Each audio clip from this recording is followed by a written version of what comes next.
Welcome to I dream. నేను మీ journalist ని ప్రస్తుతం మన స్టూడియోలో మనతో పాటు సీనియర్ జర్నలిస్టు, రచయిత, ఎడిటర్ మరియు AP press academy media chairman Kommineni Srinivas గారు ఉన్నారు. ఈ రోజు ఈనాడు ప్రధాన పత్రికలో ఒక వార్తని రాశారు. దానికి సంబంధించి కూడాను వైసీపీ పార్టీ శ్రేణులు చాలా ఆవేదనాన్ని వ్యక్తం చేస్తున్నాయి. అందులో భాగంగా వాయిదాల వీరుడు, అవినీతి ధీరుడు అంటూ ఏదైతే ఈనాడుకి సంబంధించిన ప్రధాన పత్రికలో గౌరవ యువ ముఖ్యమంత్రిని ఉద్దేశించి ఒక వార్తను రాశారు. మరి ఈనాడు పుట్టుక, అలాగే జీజే రెడ్డి ఎవరైతే మార్గదర్శి ఇచ్చారో ఆయన ఎవరంటూ కూడాను కొంతమంది వైసీపీ అభిమానులు సోషల్ మీడియాలో పోస్టింగ్లు ఇచ్చారు. అయితే మొత్తం మీద కూడాను ప్రతిరోజు కూడా ఇదే పద్ధతిలో ఏదైతే ఈనాడు తన రాతలు రాస్తుంది. ఈ అంశం మీద మనతో మాట్లాడతాకి జర్నలిస్ట్, ఎడిటర్ మరి రచయిత కొమ్మినేని ఉన్నారు. సార్ నమస్తే. నమస్కారం సార్, వాయిదాల వీరుడు, అవినీతి ధీరుడు అంటూ గౌరవ యువ ముఖ్యమంత్రిని ఉద్దేశించి ఒక వార్త రాశారు. పార్టీ శ్రేణులను కూడా చాలా ఆవేదన వ్యక్తం చేస్తాయి. ఎందుకంటే ఇది ప్రభుత్వ సొమ్ము కాదు. ఆయన చేసిన వ్యాపారాలు కూడాను ప్రభుత్వాలతో సంబంధం లేదు. తన వ్యక్తిగతం చేసిన వ్యాపారాన్ని దాన్ని ఒక సాకుగా చూపించి అప్పట్లో అధికారంలో ఉన్న సోనియా ఆడిన పాచికలో గౌరవ ముఖ్యమంత్రి ఇక్కుపోయారని కూడాను ఫేస్బుక్ లో పోస్టింగ్లు పెడుతున్నారు. అంటే ఇప్పుడు దీన్ని మామూలుగా నేను దీనికి ఈ ఇష్యూలోకి వెళ్ళటానికి ముందు ఒక కామెంట్ చేయదలిచాను. మామూలుగా వృద్ధాప్యంలో రామకృష్ణ రామకృష్ణ అని అనుకుని జపం చేస్తూ కాలం గడుపుతారు అంటారు. కానీ ఈనాడు మీడియా అధినేత రామోజీరావు మాత్రం జగన్ జగన్ జగన్ అంటూ గగ్గోలు పెడుతూ ఆయన తన వృద్ధాప్యాన్ని గడుపుతా ఉన్నాడు.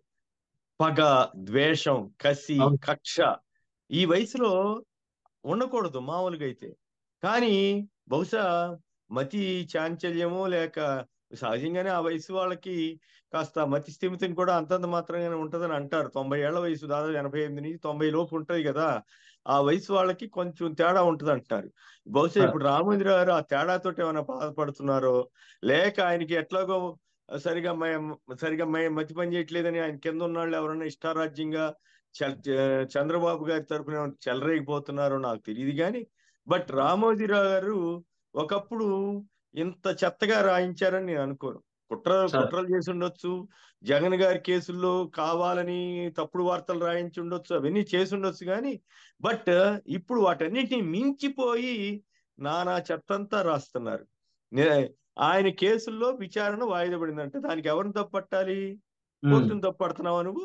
అంటే కోర్టు మరి ఏళ్ల తరబడి మీ కేసులు అయితే అసలు రామోజీరావు మీద ఎన్ని కేసులు తీయించండి.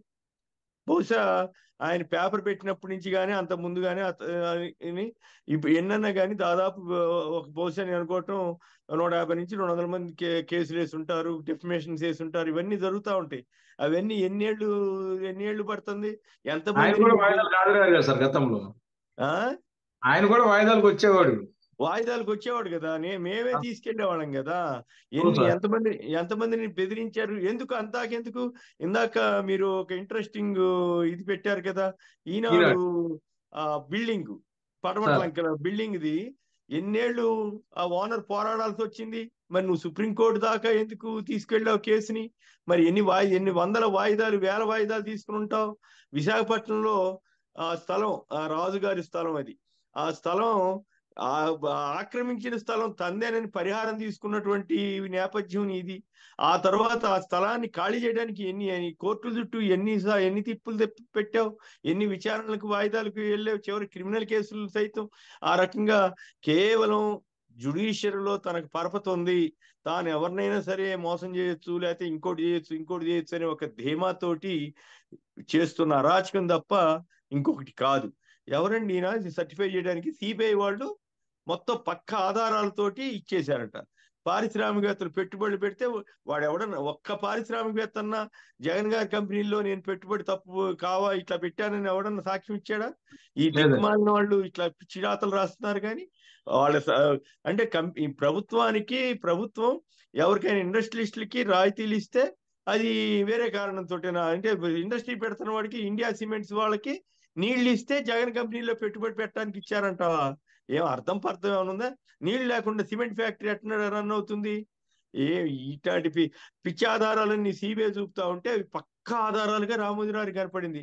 రైట్, ఓకే, దర్యాప్తు సంస్థల మీద మీకు అంత నమ్మకం ఉంది కదా. రామోజీరావు మార్గదర్శి కేసులో 800 కోట్ల రూపాయల మేర బ్లాక్ మనీ ఏది పరిశీలన మేరకు ఇంకా చాలా పరిశీలించాల్సింది అని సిఐడి అభిప్రాయపడింది కదా. మరి దాన్ని ఒప్పుకోమనండి. అది దర్యాప్తు సంస్థే, ఇది దర్యాప్తు సంస్థే. నీకు నచ్చితేనేమో గొప్ప సంస్థ, నీకు నచ్చకపోతేనేమో అక్రమ కేసా?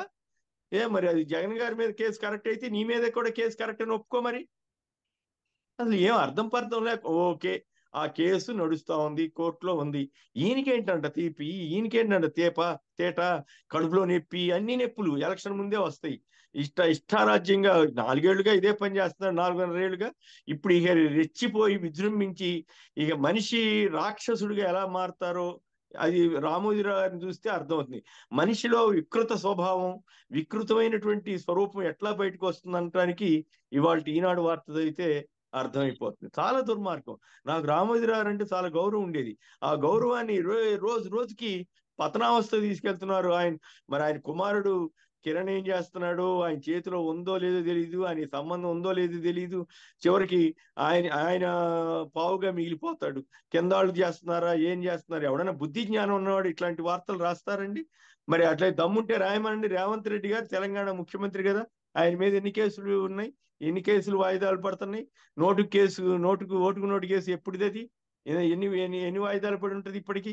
రాయమనండి. చంద్రబాబు నాయుడు గారి మీద 25 కేసులు ఎప్పుడు ఉన్నాయి? 2000 సంవత్సరం నుంచి కూడా కేసులు ఉన్నాయి కదా. అవన్నీ ఎన్నిటికి స్టేలు వచ్చినాయి? ఎన్నిటిని చేసుకున్నారు? ఎవరికి తెలియకుండా ఏం చేసుకున్నారు? అంతదాకెందుకు? ఉండవల్లి అరుణ్ కుమార్ గారు పెట్టిన కేసులో, మార్గదర్శి కేసులో ఈయన పెట్టకుండా ఎవరు కామ్గా రహస్యంగా ఎట్లా జడ్జిమెంట్ పొందితే ఆయనకి తర్వాత 6 నెలలకు కదా సుప్రీంకోర్టుకి వెళ్ళి అయ్యో రామ ఇదే మా ఎవరికి తెలియకుండా జడ్జిమెంట్లు ఎట్లా ఇచ్చేస్తారు, ఇదే అన్యాయం అని ఆయన కదా వెళ్ళింది. మరి ఇవన్నీ తన వెనకాల ఉన్న మచ్చని కప్పిపుచ్చుకుంటా ఎదుటివాడి మీద బురద చల్లాలనుకుంటే ఎట్లా? ఇది తప్పు కదా. రామోజీరావు పద్ధతిగా పోని రైట్, ఈయనొక్కడిదే కాకుండా చంద్రబాబు, రేవంత్ లేదా XYZ అందరి మీద రాసి తన మీద కూడా రాసుకుని ఇట్లా ఉన్నాయి కేసులు, విచారణ జరగట్లేదని రాస్తే అదొక పద్ధతి. అది జగన్ గారి మీద రాయాలి, పచ్చి అబద్ధాలు రాయాలి, పచ్చి ఘోరమైనటువంటి ఆరోపణలు చేయాలి. తద్వారా రేపు జనంలో పలసం చేసి ఆయన ఓటేయొద్దని చెప్పడం కోసం ఈ దౌర్భాగ్య పనులను చేస్తున్నారు. తద్వారా ఏమవుతుందంటే జగన్ గారు ఎంత బలంగా ఉన్నారన్నది ఈ విషయంలో మనకి చాలా స్పష్టంగా తెలుస్తోంది. దీనికి ఒకటే కారణం, తన నమ్మిన పంటు చంద్రబాబు నాయుడు గారు ముఖ్యమంత్రి సీట్లో కూర్చోవాలి, అందుకోసం ఎంతకైనా దిగజారుతాం అన్నట్లుగా రాస్తున్నారు. ఈయన ఏ రకంగా ఈయనకి ఆధారాలని పక్కా అని చెప్తాడండి? నాకు అర్థం కాదు. ఓ పక్క కోర్టులో కేసు విచారణ జరుగుతోందని మీరే అంటున్నారు, విచారణ వాయిదా పడుతోంది, దానికి రకరకాల కారణాలు ఉండొచ్చు. మరి మీ కేసులు ఎందుకు సుప్రీంకోర్టు దాకా వెళ్ళినాయి? నువ్వు కింద కోర్టులో నీకు శిక్ష పడితే వెంటనే ఒప్పేసుకోవచ్చు కదా. ఒప్పేసుకుని అవునవును రైటే అని చెప్పావా ఏ కేసులో అన్నా?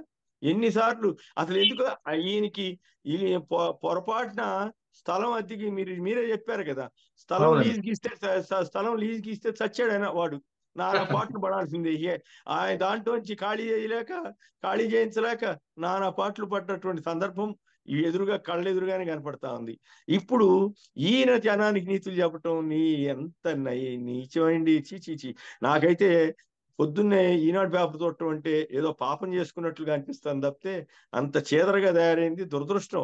వాళ్ళు పద్ధతి ప్రకారం మరి అట్లా ఈనాడులో మరి మొన్నటిదాకా కేసీఆర్ ఉన్నాడు, ఆయన మీద రాయలేదే. ఇప్పుడు రేవంత్ రెడ్డి గారు ఉన్నారు, రాయలేదే. మరి ఆయన 6 గ్యారంటీలు అదే అని అన్నాడు, రాయలేదే. ఏది నెల రోజులు రైతు బంధు డిసెంబర్ 9 కల్లా మొత్తం పడిపోద్దని ఆయన అన్నాడు, ఎన్నడన్నా రాశావా?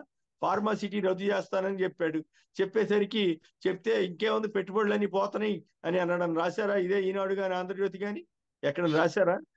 మళ్ళీ వాళ్ళు లేదు నేను చేయట్లేదు, వేరే ఏదో మార్పులు చేస్తానన్నారు. ఇదేమైతే తలతెక్క నిర్ణయాలు మాట్లాడటం, ఇట్లా రద్దు అంటున్నాడు మళ్ళీ విత్డ్రా చేసుకుంటున్నాడని నువ్వు క్రిటికల్ గా రాశావా? ఎందుకు ఇక్కడ వణుకుతున్నావు? అంటే నీ ఆస్తులన్నీ ఇక్కడ ఉన్నాయి, నన్ను లేదు నేను ఆడతో అంటగలిగితే పర్వాలేదు, నాకేం ఇబ్బంది ఉండదేనా? అదే జగన్ గారు ఇండిపెండెంట్ గా తన పని తాను చేసుకుపోతున్నాడు కాబట్టి, తన బ్లాక్ మెయిలింగ్ కి లొంగడు కాబట్టి ఇష్టం వచ్చినట్టు రాస్తున్నావా? ఎట్లా అండి ఇది? దుర్మార్గం. రామోజీరావు నాకు ఈ వయసులో అస్సలు ఇట్లాంటి పనులు చేయకూడదు. ఓ పక్క తన వెనకాల ఇన్ని కేసులు పెట్టుకుని ఎదుటి వాళ్ళ మీద రాస్తారేంటండి, నాకు అర్థం కాదు. పైకి పోనీ ఇదే కొత్త వార్త అయితే, కొత్త విషయం సరికొత్తగా కనిపెట్టింది అయితే రాశాడంటే ఒక కొత్త విషయం చెప్పాడు. ఎన్నిసార్లు ఇప్పటికి ఈ ఏడాదిలో ఒక 10 సార్లు రాసి ఉంటాడు ఇదే వార్త. మామూలుగా జర్నలిజంలో ఎవడన్నా బుద్ధి జ్ఞానం ఉన్నాడు, ఎవడన్నా రాసిన వార్త రాసి జనాన్ని పచ్చి గోబెల్స్ కంటే ఘోరంగా రాస్తారండి ఇట్లా. ఇది దుర్మార్గం. ఈ దుర్మార్గానికి పరిష్కారం వచ్చే ఎన్నికల్లో జగన్ గారిని ప్రజలు మళ్ళీ అఖండ మెజారిటీతో ఎన్నుకుంటే తప్ప ఇటువంటి అబద్ధాల వీరులు, అసత్యాల నీచత్వం ఉన్నటువంటి పత్రికలకి, టీవీలకి జనం బుద్ధి చెప్పకపోతే మాత్రం జనానికి ఇంకా నష్టం జరుగుతుందనే చెప్పాలి. సార్, ఇందులో కార్టూన్ కూడా గౌరవ ముఖ్యమంత్రిది చాలా దారుణంగా వేశారు. అంటే జర్నలిస్టు కొన్ని నైతిక విలువలు ఉంటాయి, ఆ విలువలు కూడాను తిలోదకాలు ఇచ్చినట్టుగా ఉంది. అంటే నేను ఆ కార్టూన్ ని సరిగా పరిశీలించలేదు, కానీ ఏ రకంగా చేసినా కూడా బట్టలు రామోజీరావు గారిని బహుశా ఆయన దగ్గర పనిచేసే సిబ్బంది కానీ లేదా ఆయన కొడుకు కిరణ్ గారు కానీ రామోజీరావు గారిని నగ్నంగా నడివీధిలో తిప్పుతున్నాడండి. అంతే. దీనికి వేరే రామోజీరావు గారు తనంతట తాను బట్టలు ఈ వయసులో మతి చాంచల్యంతో ఏమన్నా బట్టలు తీసి తిరుగుతున్నాడో, లేక ఆయన కొడుకు ఎట్టగో ఈయన కొడుకు తిప్పుతున్నాడో తండ్రిని, ఆయనకి పాత పచ్చడైపోయిందిలే అని చెప్పి, లేదు వీళ్ళిద్దరికి సంబంధం లేకుండా కింద ఉన్నాళ్ళు ఎవరన్నా రామోజీరావుని బట్టలు లేకుండా తిప్పుతున్నారు, కానీ మొత్తం ఆయన పరువంతా తీసేస్తున్నారండి. ఒకప్పుడు ఎంత ప్రతిష్టగా బతికాడు, ఎంత అప్పటికి విమర్శలు ఉన్నప్పటికి కూడా ఏదో కొంత గౌరవంగా నడిచేవాడు కదా. పద్మవిభూషణ్ బిరుదాంకితుడు ఇంత నీచంగా మారడం అంటే ఈ లెక్కన మోడీ గారి ప్రభుత్వం కేవలం ఇట్లాంటి పైరవీ చేసుకుంటేనే ఈ పద్మవిభూషణ్ ఇచ్చిందేమో అనేంత అభిప్రాయం కలిగేలాగా వ్యవహరిస్తున్నారు. నాకేం అభ్యంతరం లేదు పద్మవిభూషణ్ ఇవ్వటం, కానీ దాన్ని నిలబెట్టుకోవాల్సిన బాధ్యత ఎవరి మీద ఉంది? నడి రోడ్డు మీద బట్టలు తిరిగే వాళ్ళకి ఎవరైనా కేంద్ర ప్రభుత్వం వారు పద్మ బిరుదులు ఇస్తారండి? కానీ విచిత్రంగా ఇప్పుడు ఈయనకి వచ్చింది కాబట్టి ఇప్పుడు ఈ కేంద్ర ప్రభుత్వం ఆలోచించుకోవాలి, ఈయనకి మతి స్థిమితం లేనానికి ఇచ్చామా ఏంటా అని. నిజంగా ఎంత ఘోరంగా బట్టలు తీసుకోకూడదు. అది చాలా దారుణం. పత్రిక అంటే ఒక విలువలు ఉంటాయి, ఒక మర్యాద ఉంటుంది, దాని మీద ఒక ప్రతిష్ట ఉంటుంది. అంతేగాని మార్గదర్శి కేసులో అక్రమాలు బయట పెడతారని చెప్పి నీ ఇష్టం వచ్చినట్టు నువ్వు జగన్ గారి మీద రాస్తావా? నువ్వు అసలు అక్రమాలు చేయకుండా ఉండాలి కదా బేసిక్ గా. లేదు తప్పులు చేయలేదంటే నిలబడు. జర్నలిజం సూత్రం ఏం చెబుతాంది? తనకు నష్టం జరిగినా సరే, తనకు వేరే వ్యాపారాల్లో ఇబ్బందులు వచ్చినా సరే పత్రికల్ని ఒక ప్రామాణికంగా నడపాలి. అది జర్నలిజం సూత్రం. అది చేయకపోతే జర్నలిజాన్ని తీసుకెళ్లి వ్యభిచారంగా మార్చినట్లేనని అనేక మంది విశ్లేషకులు చెప్తా ఉన్నారు. మరి ఆ మాత్రం ఇంత పెద్ద 50 ఏళ్లుగా పత్రిక నడుపుతున్నాయనికి ఆ పాటి తెలియకపోయిందా? నేనైతే ఇంత నీచానికి దిగజారుతారని నేను ఊహించలా. నాకు రామోజీరావు గారి మీద గౌరవంతో ఈ విషయాలని చెప్తున్నాను తప్ప నాకు ఇప్పటికి కూడా వ్యక్తిగతంగా ఎలాంటి ద్వేషము లేదు. కేవలం ఆయన స్వయంగా కానీ, ఆయన కుమారుడి ద్వారా కానీ, కింద స్టాఫ్ ద్వారా కానీ రామోజీరావు బట్టలు లేకుండా తిరుగుతున్నాడు రోడ్డు మీద అనే భావనకి తీసుకొస్తున్నారా? దురదృష్టం. Thank you sir. ఈనాడు రాతలు అందరు కూడాను సభ్య సమాజం తలదించుకునేలా ఉన్నాయంటున్నారు. జర్నలిస్టులు అందరూ కూడాను ఆవేదన వ్యక్తం చేసే రీతిలో ఏదైతే ఈనాడులో ఆ ప్రభుత్వ పరంగా వచ్చే ఏదైతే వార్తలను వాటిని అన్నిటి కూడాను ఖండిస్తున్నారు కొమ్మినేని. మొత్తమే కూడా ఇది ఈ రోజు యొక్క ముఖ్యాంశం. Thank you sir. Thank you.